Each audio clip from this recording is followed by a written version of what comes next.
Hey, what's up, guys and gals? It's me, your old buddy Mr. Moose, back with another edition of Farming Simulator 2017. We're back on Goldcrest Valley on our single-player game, playing on a hard mode. And when we last left off, I'd purchased this Massey Ferguson, a weeder, and we had weeded all of the fields and gotten them to their second fertilization level. It's time now we get them up to their third level, and to do that, we're going to have to purchase a fertilizer spreader. And that's why we are up here at Morgan's Massive Motors. Now, since we last left off, when we finished up, I had about $35,000 in the bank. I since, during some football games, did 4 or 5 little missions, one of which was a huge sugar beet job on field 27, and that took me quite a little bit of time. And as you guys know, the smaller the implement, the more time it takes, the more money you make. So I made a huge amount of money on that. So sitting at $129,000 right now, which gives us plenty of money to do what we want to do. And we're going to start off by going ahead and purchasing ourselves a fertilizer spreader.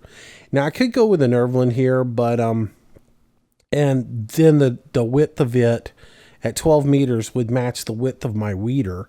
And I would do that if we actually got tram lines off of the care tires. But since the care tires in the crop destruction mod don't put any tram lines whatsoever down, it really doesn't matter. I wish they did. I wish they put a little bit of deformation into the field to at least show that you drove through it. You might bruise the leaves a little bit. If you were a little bit off on your furrow, you might, have a little bit of issue there. So you might do a little bit of destruction. You might see a little bit of wilt on some of the leaves where you drove through it a couple of times.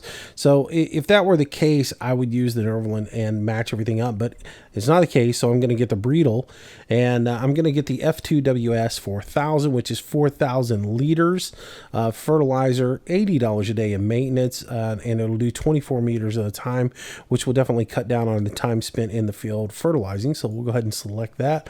We'll go ahead and buy one for $28,000, and we'll also go ahead and buy the fertilizer to go ahead and fill it up, because while we're here, we might as well go ahead and fill it up. That way we don't have to truck any more fertilizer down to the farm right now. So we'll go ahead and get 4 bags of this, so we can fill it up, as each bag is 1,000 liters. And once I buy my first one and it gets set on it, I usually just hit the enter key a couple of times, and then I can run through them a little bit faster. All right, so there's the 4 bags of that. So with that done, we're going to have $95,097 left over, and there's our seeder.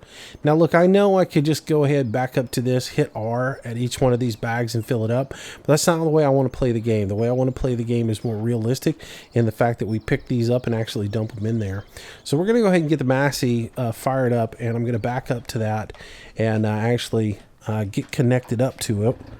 And then once I do, we are going to get another implement over here so that we can go ahead and start loading this thing up.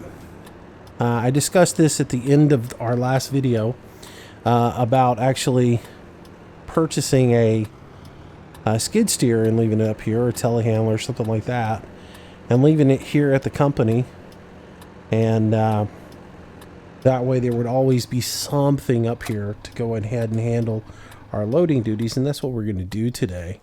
Now, I do know that I'm going to have to pay the daily maintenance fee on it, but I'm fine with that, because that's like, what, just a little bit of money. It's not that much. It's not going to break the bank, especially as easy it is to make money with emissions. But I will reimburse myself for the amount of money it costs. So let's go in here. Skid steer is going to cost us $49,000. It's going to cost us $70 a day in maintenance. The good news is we're not going to be running the engine on this all the time, so it's not going to cost us, it's not going to depreciate as much. So we'll go ahead and buy that. There we go. And then the next thing we're going to do is buy the pallet forks for it as well. Did I actually buy them? I don't think I did. Pallet forks, buy them, yes, okay, back, there we go, there they are. All right, so that leaves me with $45,397, so I got to put myself $49,700 back in the game. To do that, I'm going to use the Developer's Console, and I'm going to use a program called Console Extension. Now, Developer's Console is just a nice little thing that's built into the game. You have to enable it going into your configuration file, and you'll have to open it up with like Notepad or Notepad++, and you'll have to go in and change where it says developer. You'll have to change it from false to true. And once you do that, you can use your tilde key to bring up the Developer's Console. Once you bring up the Developer's Console, then if you have the console extension mod added in, it adds in 5 extra functions into the console, including GS add fruit, where if I wanted to add like wheat to the silo, I could type in the word wheat and 10,000 liters, and it would add 10,000 liters into the silo. I could also adjust my fruit down. I could say wheat minus 10,000. It would actually take 10,000 liters out of it.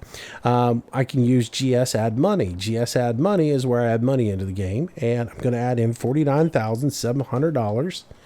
And just by hitting that, it will add it right into the game for me and bring us back up to $95,097. So, yeah, so I paid myself back for this. And again, this is not mine. This is property of, you know, Morgan's Massive Motors. If we only had a logo on it. So we won't be using this on the farm. We'll just be using it for ourselves. But we will have to pay the daily expenses on it. I do understand that. But, yeah, I'd much rather do this than have to drive a tractor up here every time I turn around. So, if you guys, for those of you who are like, well, let's cheat and put money in there. Again, no, it's not my vehicle. I'm not putting money in to buy me a piece of machinery. I'm putting money in to put in a piece of machinery that the company should have had in the first place. Alright, so we'll pull over here and we'll load these in the way that the game means for you to load them in, and the way that you would do it in real life. Some of these are, you know, in real life, some of them are just ripstock bags that you put over the back of your fertilizer and or your machine, and you actually just rip them open with a knife or any kind of tool that you use to cut them open with. I've seen people use hose to rip them open. Some of them have strings tied to the bottom of them, and you just go untie the string, and that lets the seed or whatever the contents of them fall out of them. Like we had some that you had a loop on the top of them, and you actually put the pallet fork loops through you put the pallet forks through the loops, and then you lift the whole bag up. Ours didn't have cages like this that they were in, and then you just untied the bottom of it and it poured out. And others of them have a little like valve on the bottom of them.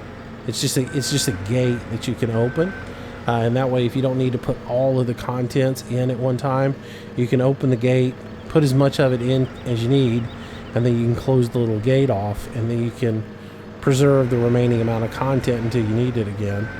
But in this case, we're going to need every bit of this because it's going to take all 4,000 liters to fill it up. There we go.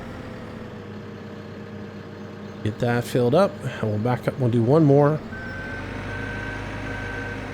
And like I said, again, I know that you can do this by just hitting R, getting in the tractor, hit R, and it refills it up. But I'm going for the realism thing here, and trying to do it a bit more realistic,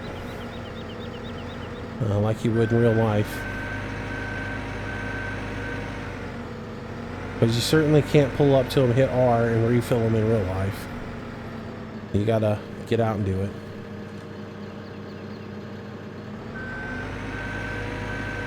Come on, that should have taken all of that.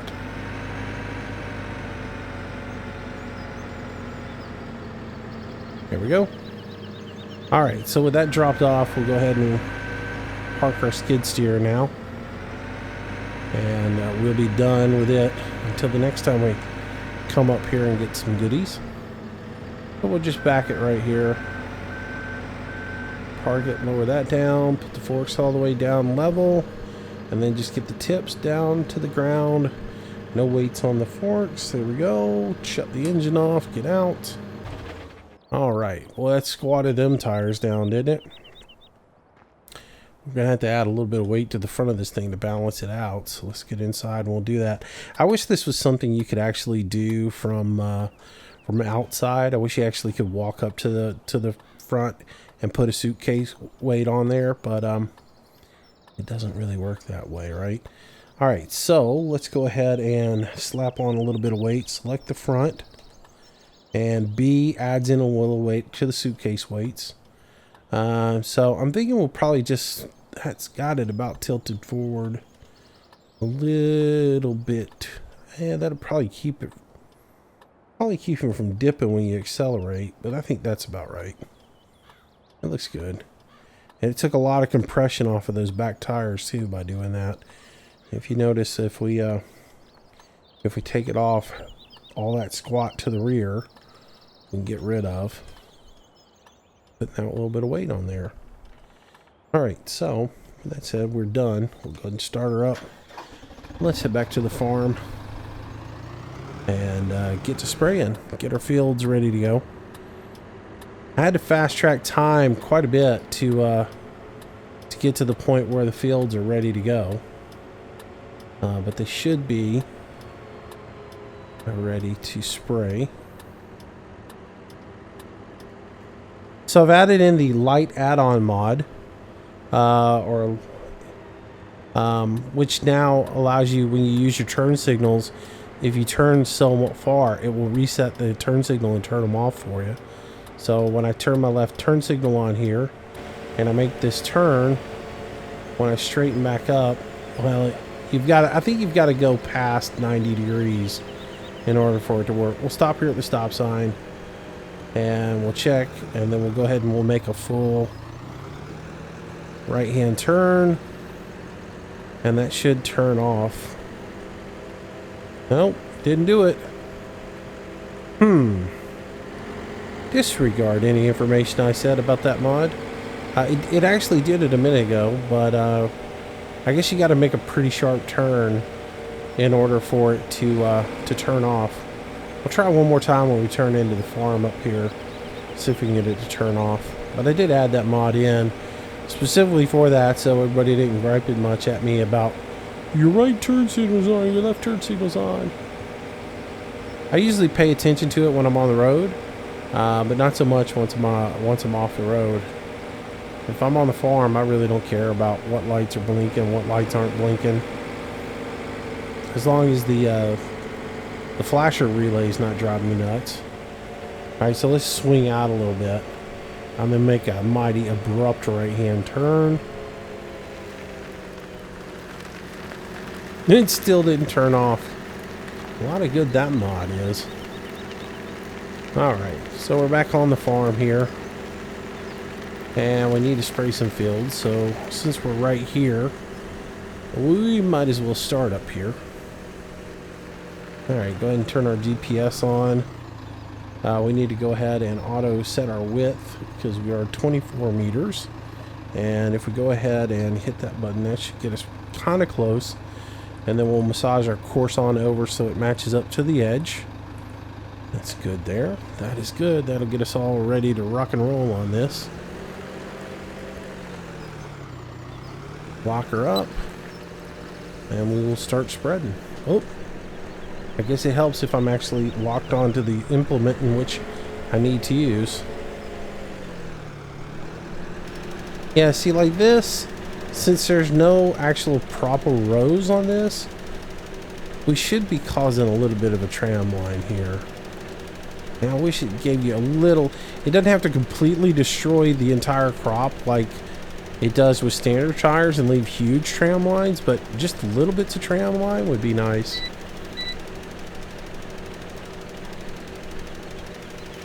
Rather than put headlands in this, I'm going to just swing way out and come back into the field because it's, whoa, it just stopped spreading.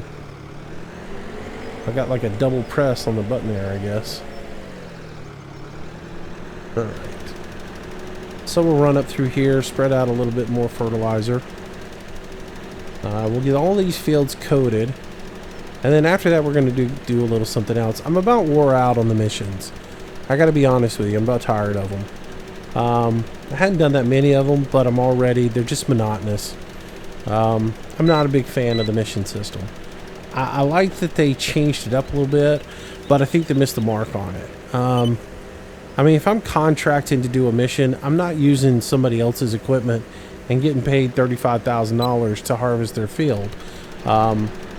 If I'm contracting a mission and bringing my own equipment in, and the money is because I've got the equipment to do it, you know, like people who contract out jobs, typically they have the equipment to plant, but they don't have the combines and things like that. They hire a contractor to come in and do the work that has the equipment. They've invested the money in the equipment, and that's the reason why they can command the big bucks, right? So I really don't like the way they did the missions in that sense. I would have much rather see them say, okay, well, I got a wheat field over here. Here's a mission for you. Harvest this wheat field if you got the equipment. And you get paid based upon, you know, they set the rate, and you have to look at it and say, okay, well, can I do this field in the amount of time that they're doing? And if so, is it lucrative enough for me to go do it? And early on, maybe you don't make as much money on them because your equipment doesn't allow you to harvest it fast enough. So you don't get the job done and get all the time bonuses that you get in the game. So the time bonuses are sort of hinky anyways. I mean, it's just give me a set value for how much the owner's going to pay me.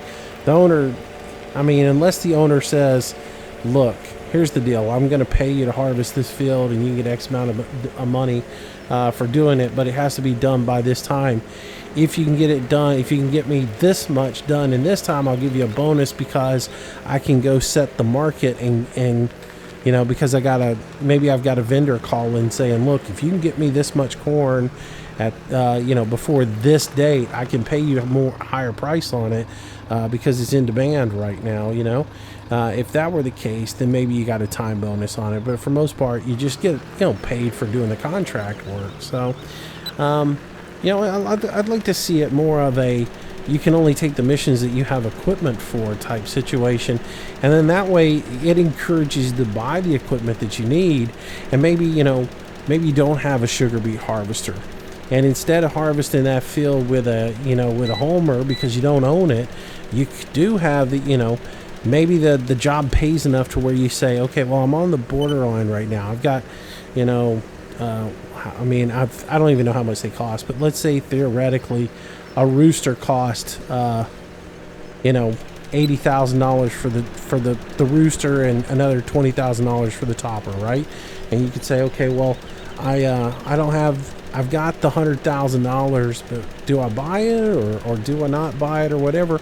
Well, then there's a contract going on that says, look, we'll pay you $80,000 to harvest our sugar beets. And you go, okay, well, look, here's a way where I can pick up the sugar beet harvester to use on my farm, and instead of being right out $100,000 to purchase it, I can go ahead and purchase it, go do that job, and recoup $80,000 of what I just did by doing that job. And you know, there's the trade-off for you. I think that would have been cool as well, because you would have had to think about things and go, well, you know what, I can do that, and then I can go ahead and in the meantime I can sow this field in sugar beets so that I go do that job. When I'm done with that job, now I've got sugar beets in my own field that I'm going to be able to harvest with a harvester that I just used over in that field. And by the time I do both jobs and sell out the sugar beets harvested, I make enough money to pay off, and I'll break even on the whole deal. So I don't know. I wish they had approached it in a little bit different manner, because the way it is, it's just mundane. And so what I'm thinking is as soon as we finish doing this, we'll start on some forestry. And we'll do it on the cheap, on the down low, and make a little bit of money that way, and then start working our way through forestry to make some money. And that doesn't mean I'm not going to do any more missions. It just means, though, that I'm going to phase away from doing the missions and really work on getting my money through either the agriculture or doing forestry, or starting to get animals up and all that other stuff, because it's just too easy to make the money in the missions. I think a lot of you guys feel the same way. But yeah, we'll go that direction and start working a little bit on that. So basically, we'll get back into the whole rhythm of plant the fields, get the fields going, and then once they're up and growing, we'll go do forestry until the fields are ready to harvest. And that way we can kill, we're always doing something, but we're not always doing farming, and we're not just going off and sitting in a combine that never needs emptied, or driving a manure spreader around that never runs out of manure. The endless supply of manure. It's a thing in this game. So yeah, I think, like I said, I still want to do the missions in my spare time occasionally, to sort of lower the rep on a field so I don't have to pay as much for the field. But I'm not as excited about going out and doing 50 missions to pay for all the equipment that I need. At this point, I'm happy with the equipment that I've got, and I'll just be a little more thrifty with my money, and I'll do a mission here or there, but I'd rather try to make my money doing the farming than doing the missions. The missions serve a purpose, but they're just not for me. So anyways,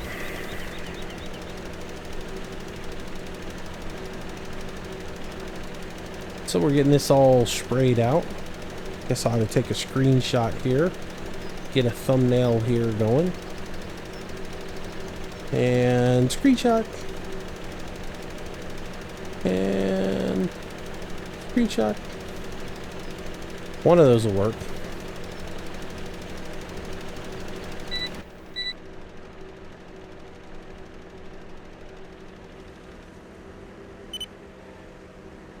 Alright, so we'll get our last little bit done here.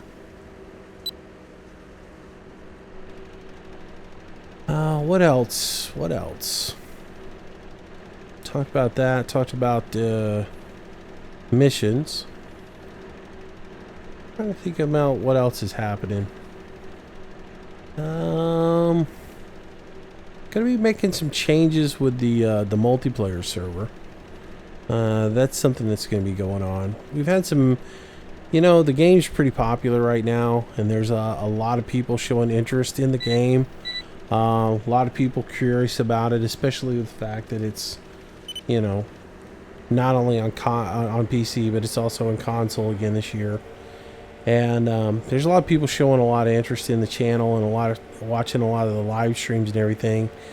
And to that, a lot of people are starting to want to get on the dedicated server and play.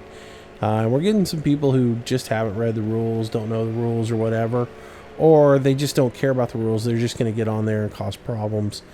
So I'm going to make a little bit of a change as far as how the rules or how people get the password to the server. In that, I'm just going to go ahead and move the password over to Discord. I'm going to end up having to change the password. I'm going to put the password in I'm going to put a little farm sim text channel or general chat channel where I can leave some messages in there, and I'll pin a note that is the password. It'll be rules, and the password will be within them. And then you guys will have to just periodically check that thread to make sure that you have the current password. And then I'll just periodically update it.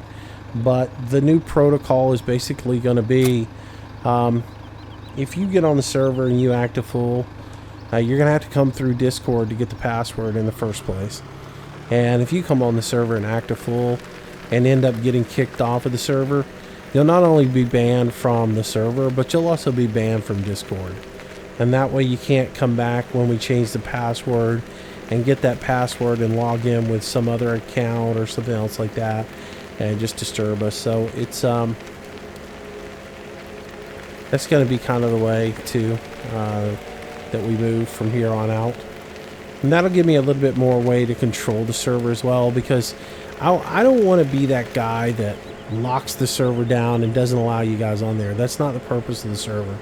The purpose of the server is to give you guys a place as a community to come play and have fun, and to where I can play with you guys as well. And it also gives me a vehicle for doing some stuff in the live stream with multiplayer. And so, you know, it's a little bit different when I'm doing the multiplayer live streams, because I want to, you know, maybe there's some things that I may only want to be focused in the live stream.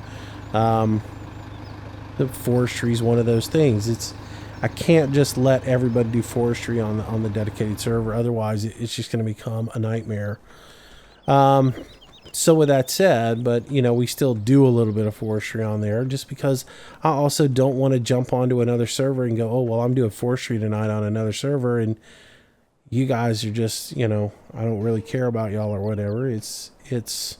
I feel really guilty when I go off and do something like that. So I'm trying to keep them all on one server, and as I get to know more and more people on the server and play with you a little bit more and get to where I think I can trust you a little bit more with the live streams and what we're doing and bring you into the fold, we'll incorporate more and more people into it. It's just the people I play with for the most part right now are people that I've been playing with for quite a while, and they know me, they know my expectations, and we all have a good time together. So as we know, and the only way I'm going to get to know people is to play with them. So I don't want to isolate myself, and I don't want to kick people off the server who are behaving. So I got to find a way to control the knuckleheads that are coming on and keep the shenanigans down, and at the same time give you guys the outlet for you guys to participate as well. So I think that's going to be the solution, is go ahead and move the password over to Discord, and be able to control it there. And so those of you guys who are on there on a regular basis, again, you'll just have to check and make sure that you know what the current password is, so that you can get online. And just do me a favor, don't share that password out with just anybody. Let them actually have to go do the legwork. That way, if there's a rule that they need to read, they'll read the rule. All that information will be there. And hopefully we'll all have some fun with it. I expect there'll be some custom maps coming out pretty soon that are worth playing. There's been a few out that I haven't really liked and haven't really shown any real promise of being something that you want to play. But hopefully there'll be some come out pretty soon that'll be worth playing. And when we do start changing over and all the YouTubers aren't doing the exact same map, I think that's going to spark a bit more interest in the channel as well, and people want to do things with us, and so it could become a pretty popular server. I really want to get it to the point where we've got all the fields purchased and everybody's got lots to do on there, and maybe even boost it up to 16 players. But as we are taking it kind of slow on there, it does get to the point where sometimes there's not enough for everybody to do. So I'll probably purchase a few more fields, get those added in. We're actually starting to make money on there, which is a good thing. Alright, so you guys are probably wondering what I'm doing. I brought this tractor up here because this is the one we're going to use. Can't really use the Massey Ferguson with them teeny tiny wheels on it. So we're going to go ahead and purchase a couple of things. We have $95,000 to work with, but I'm not even going to spend that. I'm going to get a chainsaw, of course. And while steel is the new chainsaw in the game, I really do like the Husqvarna. This is so high-pitched and noisy. I just don't love it. Whereas the Husqvarna is a little bit more mellow, so we're going to grab it. I'm usually one about playing, but we've played with this one enough already that I just, you know, I'm over it. Forestry equipment, I'm going to go ahead and get the Steepa. Now, I could get this guy here. This is a smaller wood chipper. But it only does certain diameter wood. You can't put big stuff through it. It only works with smaller stuff. And I just don't see wasting my $28,000 right now. We might play with it a little bit down the road.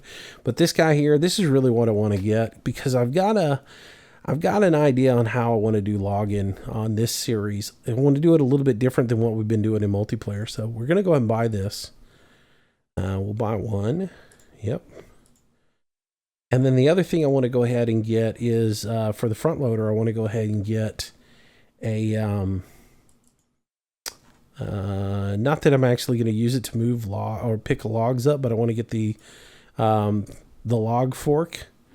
That way we can have it in case we need it. But it'll also be good for maybe skidding some logs around.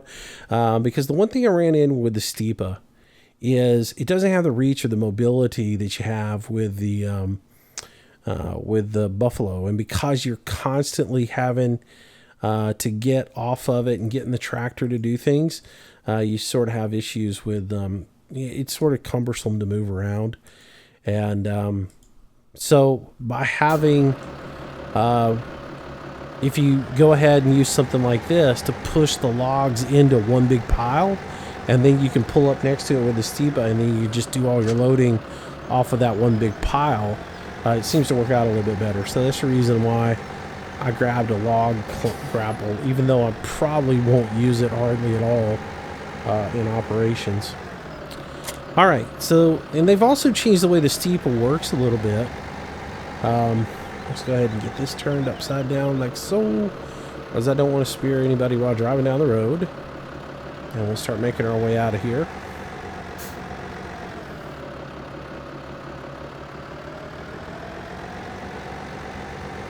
So we got our chainsaw, we got our equipment. We're going to head over to the same area that I've been doing logging in the multiplayer. Simply because it's right next to the railroad tracks, and it's going to work out for what I want to do. I actually want to incorporate the train into this set of logging this time. So, let's see. Speed limit is 35 miles an hour. We'll probably need to turn the flashers on. There we go. We'll jump inside of this and drive first person. But anyways, I'm really wanting to incorporate the train into this. Now in multiplayer, we're just hauling logs off with like a logging trailer or selling off the wood chips. But for the single player series, I actually want to take the logs to the train, load them on the train, and then use the train to pull back over to the station and transfer the logs using the crane there. And just actually use the whole mechanism that they put in place to do that, to try it out. So that's what we're going to do with this series, is so we can actually use the crane that's here at the the sawmill, as well as the crane that is at the transfer station, and all that. So that's my game plan, anyways. So all that is said, because in order to do that, I need to use the wood, the lumber place that is over by Field 5 is really one of the best places to do it, because it has the shortest distance to haul wood to get it to the train to load the train up. But look, we got flashers on because we're moving really slow, and this car's moving even slower than we are.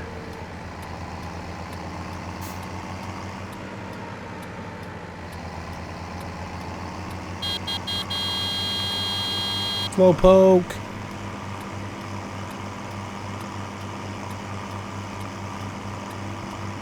Fire bigger hamster. All right. Turn our flashers back on.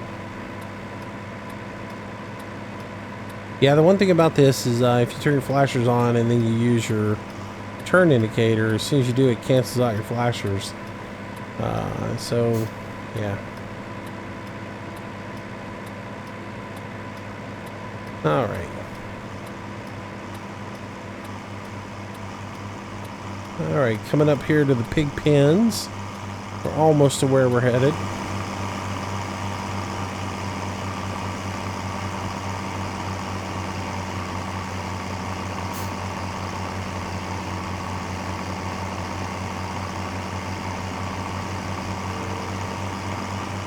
So yeah, we're going to be cutting the wood up on the hillside and then bringing it down here to this Goldcrest Pacific grain and loading the train down here, which means once we get a decent load going, I'll have to bring the train over.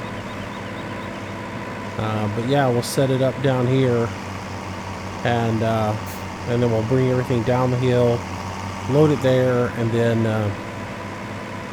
once the train gets full, then we'll be able to take it off. I think a trailer load of wood on this particular trailer yields about, I want to say about $8,000. So we get to cutting wood, we get this thing filled up. We should be doing pretty good money-wise once we get it rolling.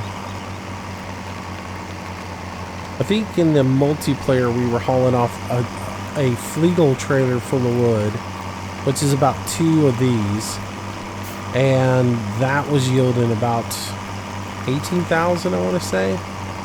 Maybe I'm way off on the numbers, but it might be less than that. It might only do 4,000 or 5,000. Who knows? Find out. We are playing in hard mode, so the numbers are going to be a little bit lower because I think I've got that server. I think I set it up on normal when we originally set it up because we just didn't know what we were to expect from the game. So I might be making a little bit more money on that one than I'll make doing this. Alright, so I'm going to back up here. I'm going to park right here. And we're going to get to cutting some wood and getting some wood on the ground. So this is where we're going to do our little operations, is up in this area. We'll work all this wood off of this ridge and get going. So cutting wood for the first time for some of you guys who have never done it.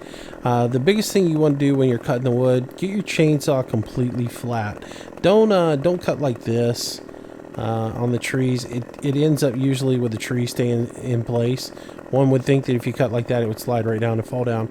If you were cutting it normally in life, you would come and put yourself a little front cut here, a little bird's beak or whatever.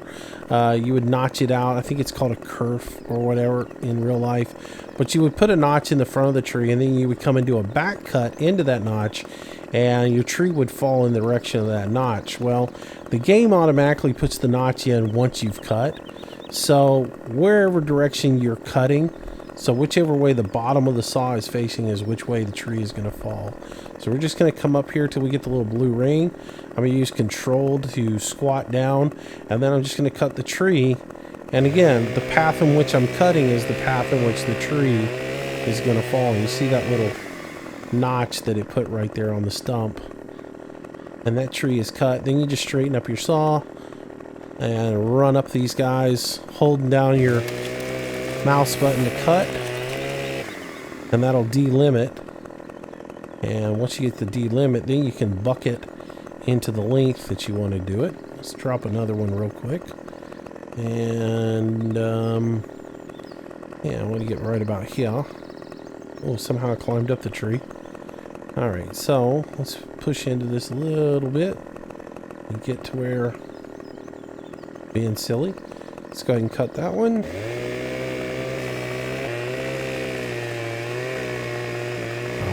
Timber! Come on, roll on down the hill. It always hangs up on me. I want them to roll and they just hang up.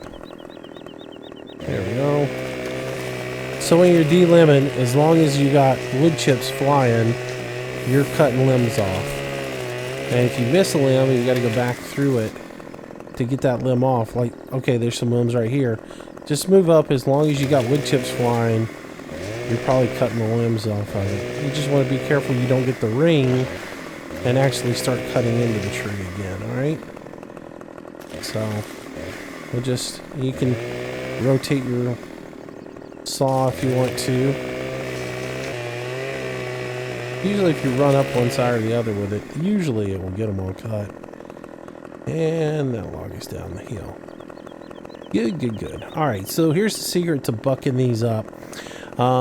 This particular trailer, as well as the Buffalo, the optimum length of log for this trailer is 5 meters. That comes from using it quite a bit. So you want your logs to be 5 meters, roughly in that area. Anything longer than that usually is hard to handle and causes some issues. So Now, I've got a little mod installed that you can get from Mod Hub. It's in the beta section of Mod Hub, and it is called Measure. And to use Measure, if I line right up here on the end of this, if I hold down my right or left Alt key, and I right click on my mouse, you see I've got that 0 meter set up. What that just did was puts this little pole right here on the ground, which serves as a reference marker. And anywhere that I move from that, it shows me the distance I am from that marker. So if that marker is at the butt of this log, as I move up, now I'm at 5 meters right in here. And if I cut this log, I'm right in that area of 5 meters. And if I do that for all my cuts, generally my wood's going to be all the same length. So, you know, if I set it there and I can make my first cut at 5 meters, then I come up here to 10 meters and I make my next cut. Right, and I just do that so forth and so on down the line. Most of my wood's going to be pretty uniform and about the same length. So come up here to 15 meters. There we go. Make sure I'm on the big log and not the tip of that little log. There we go. Make that cut. And then come up to 20 meters and make the final cut on this one. Yeah, somewhere right in here. There we go.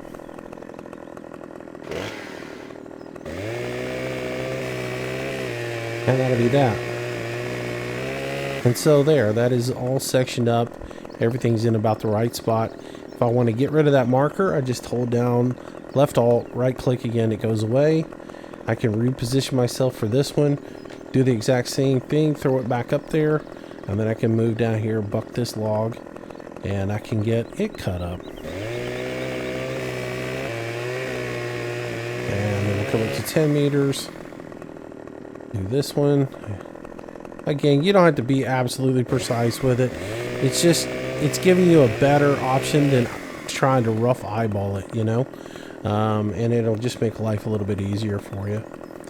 So let's get a couple more logs down on the ground and then we'll start loading these up. So let's drop this tree here. That's good.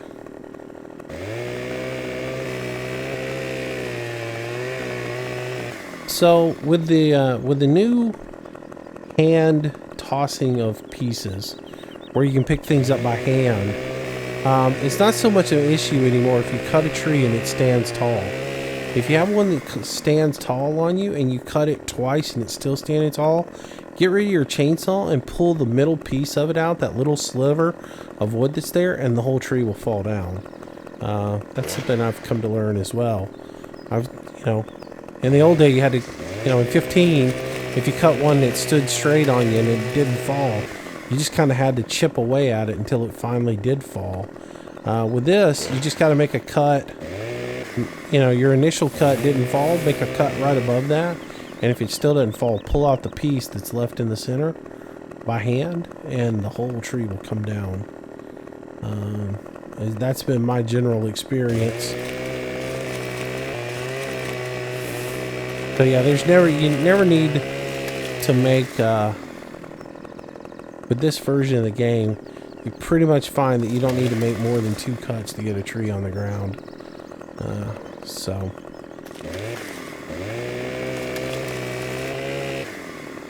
Okay, got a few limbs down here that didn't want to come off.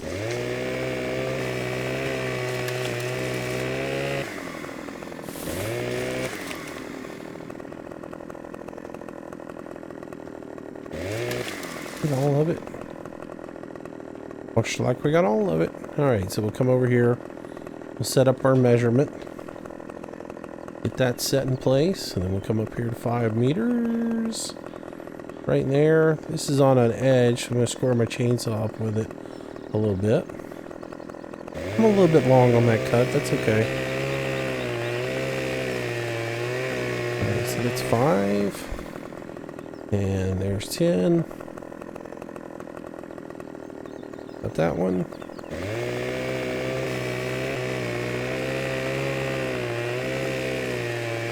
And you can also do forestry really cheap. You don't even need the steepa. You could just cut these about 1 meter or 2 long using your ruler, and then just throw them in the back of the pickup truck.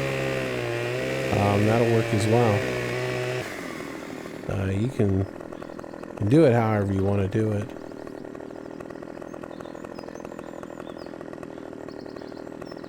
Alright, get that one cut. That's good there. And then we just need to get this guy cut real quick. Once I get this bucked, we'll start loading these up. So let's mark that up real quick. And we'll come over here to 5 meters. Now 5 meters is there. Here we go. There we are. And come up here to 10. Or 9.95. And that's pretty much good. Alright, so that gets that done. Nice. Alright, so now the again, I said the Stipa, the one thing is nice is power your wood up if you're going to use it. It just makes a world of difference when you're trying to do things. So the little stuff you should be able to come up here and pick up by hand and just move it down the hill. Yeah, come on. Rake free there. There we go. Alright, so I move that down here. Just throw it. I don't know if I can move this one or not. It's too heavy. Alright, and take this one and pick it up and throw it as well. I have the worst time with this stuff. It wants to fall down immediately. You know, get my little stuff out of the way here so I can get the big stuff loaded on the trailer, because the little stuff I'll probably just leave for wood chippings later on down the road. See if we can pick that up. Oh, we can. We'll put it right there. These should be pretty light, but alright. Yeah, for the most part. Let's pick this one up and put it back here in the back. Oh, I didn't want to behave. There we go. Alright. Alright, so the next thing I'm going to do is I'm going to jump in here. I'm going to disconnect the rear so I can just move around and push all these logs together without the trailer on the back.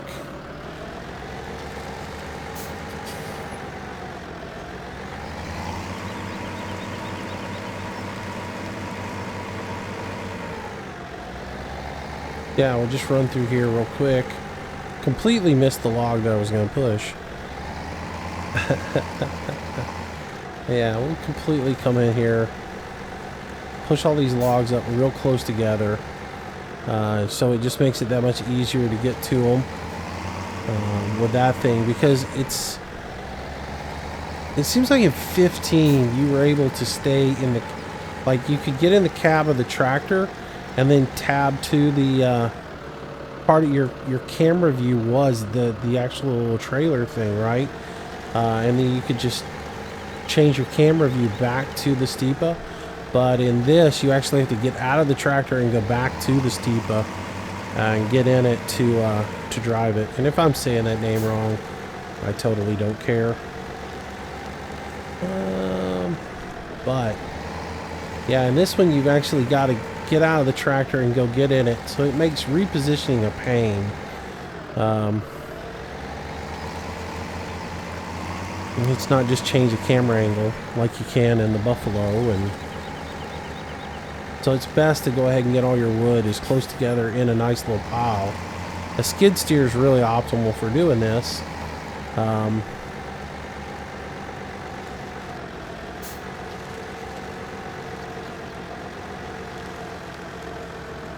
Dig in at some point right here. There we go. There we go. Back up a little bit. Push down. Probably open that up a little. There we go. And I just want to push all of this wood right here into this one little area. Let's get this stuff that's up the hill pushed down. I was hoping that tree would roll further down the hill We didn't have to deal with all this, but it didn't. Never does what you want it to do.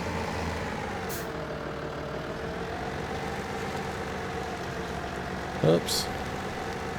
Swing and a miss. Judging my distances is off.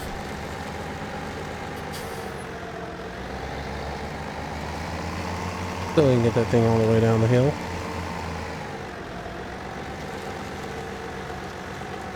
There we go. That one down. Another one's pretty much down. I'm gonna get here and try to push them in one more time. And then we should be done. And we'll start loading wood.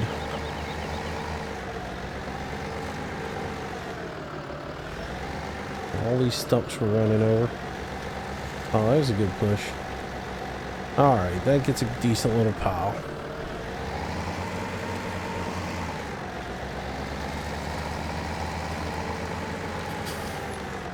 Alright, so we'll grab back the trailer and we'll come back here.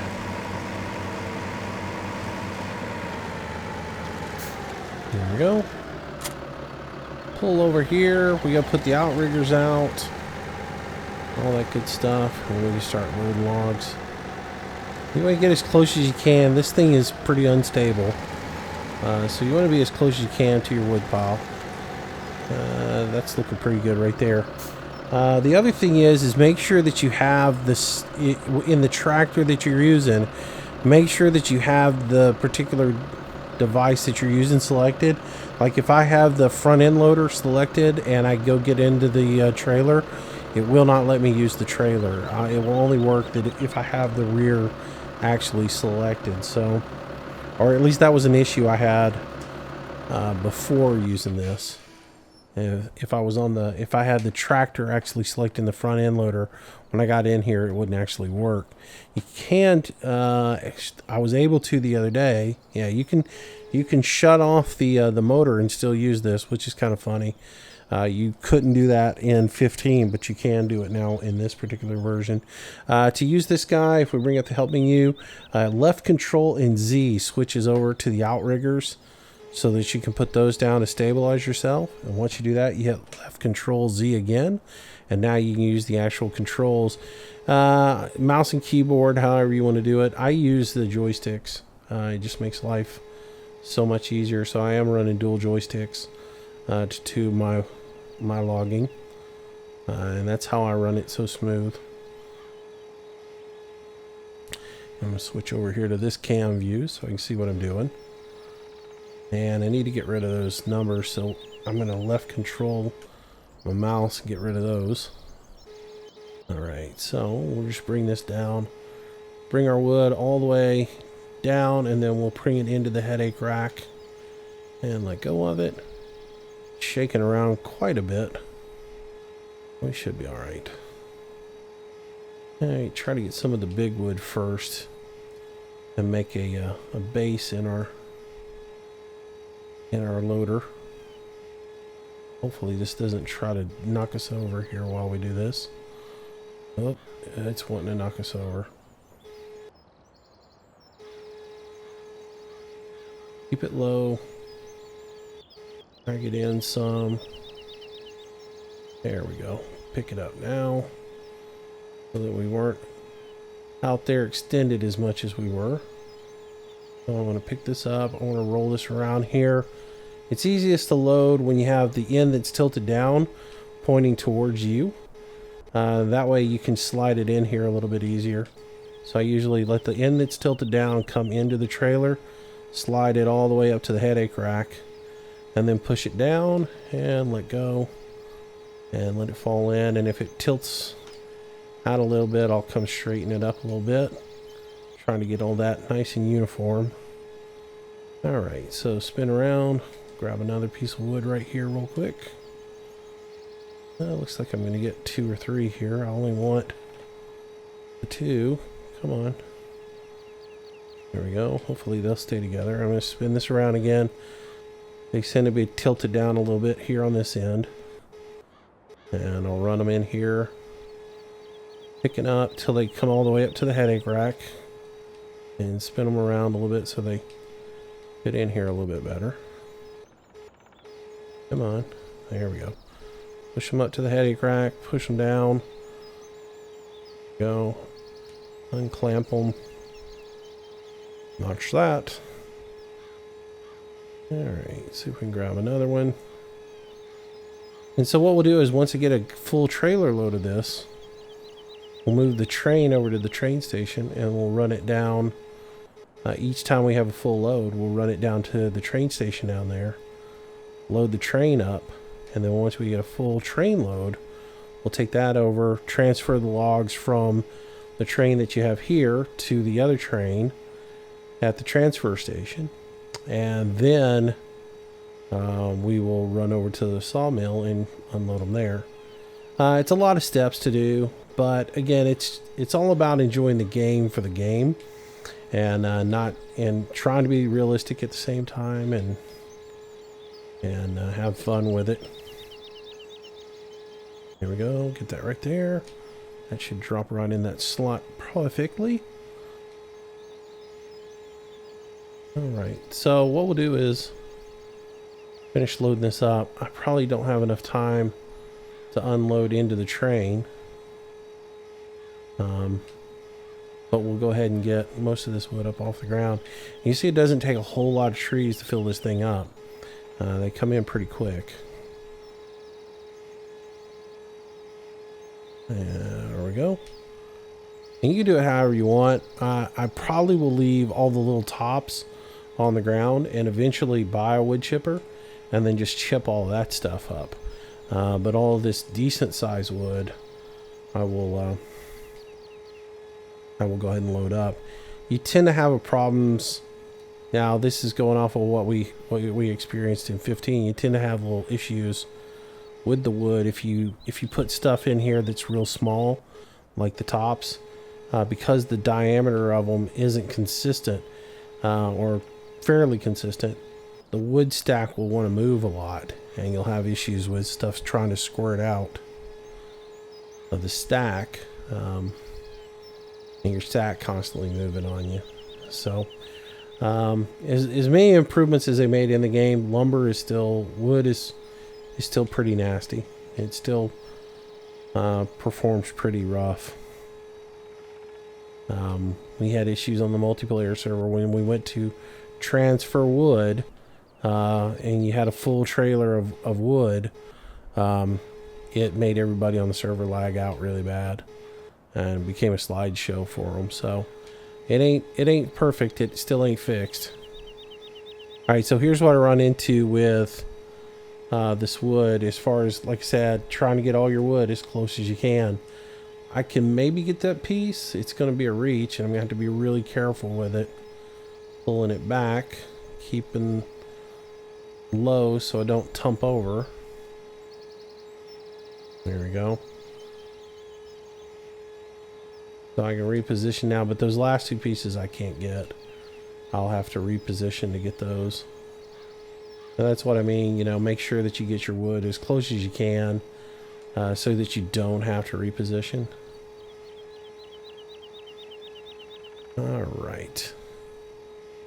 I believe that front end loader being on here might be causing this thing to move a bit. I might take it off at times, like when I'm loading, I might take the front end loader off and just set it to the side, and then only put it on when I need to push wood piles up, because that might be causing the reason this thing's bouncing around a little bit. Alright. That's a pretty good load of wood. But we'll go ahead and let's raise those feet up. We probably get those last two logs on there. Now see, again, this is where this thing becomes a pain trying to move it. Is in the old day, in 15, I could just change my view and I would be in the cab of the tractor, but I actually have to jump out of it and then move myself up here next to the tractor. And you got to get the hitbox on this thing's pretty big. If I was standing right here and try to get in it, a lot of times I end up in the back there on the steep bud, not actually in the tractor. All right, switch over to the front loader, pick that up a little bit, and then we'll go ahead and We'll move forward. And we'll back up just a little bit. Yeah, you don't have the reach on this that you have on the Buffalo. So you do find yourself having to reposition quite a bit. This one's, like I said, stack your wood up as much as possible. And then you're good. Alright, so let's go ahead and put the legs back down by going Z. Okay, so here's the issue I run into. I switched over the front end loader, picked the front loader up, and now I have no control over the rear here. I've got no power to it. It doesn't work. So if I jump out, if I jump back into the cab of the tractor, you'll see that I'm on the front loader. So if I hit my G key and cycle back to the back piece, jump back out, jump back in it, now I can actually use it again. So if you ever find yourself where you can't get the trailer to work and you're wondering, well, why won't it work? Jump back into your tractor and make sure you are selected onto the rear implement. That could be your issue, because I sat here wondering why I couldn't get it to work in this particular configuration the other day when I was testing some stuff out, and I was like, oh, well, that's a pain. That's unfortunate. Spin this around a little bit. And we'll drop this into there. Go back just a little bit. Drop all that off. There we go. Alright, so that gives me a good full load on that. I can take that out and spread it out a little bit. Like that. And I can go ahead and switch over, raise those feet back up. There we go. And then I can go ahead and strap that load down, which I just did. Which I've got that hotkeyed to a button on my controller. But I can also get off, come up here, and go to each one and strap it down just by walking up to the trailer and putting the straps on it like so. Oh, there's another one right there. So there we go. There's a full load to head down to the train station and drop off. And we'll do that in our next episode. Hope you guys enjoyed the video. If you did, make sure you give me a thumbs up on it. Smash that like button out. It helps me out quite a bit, guys. Also, if you haven't already, consider subscribing to the channel. I do videos each day. I try to, at least. And live streams, pretty much I try to do a live stream each and every night. And around 6 o'clock. Maybe I don't really like to do them on Sundays. But sometimes I do them on Sundays. But most of the rest of the nights I try to get one out about 6 o'clock. But anyways, thanks for watching, guys. Hope you did enjoy it. Feel free to share the video with your friends and come on back and join me tomorrow for another one. Until then, stay safe. Have yourself a great day, and I will see you soon. Bye-bye, guys.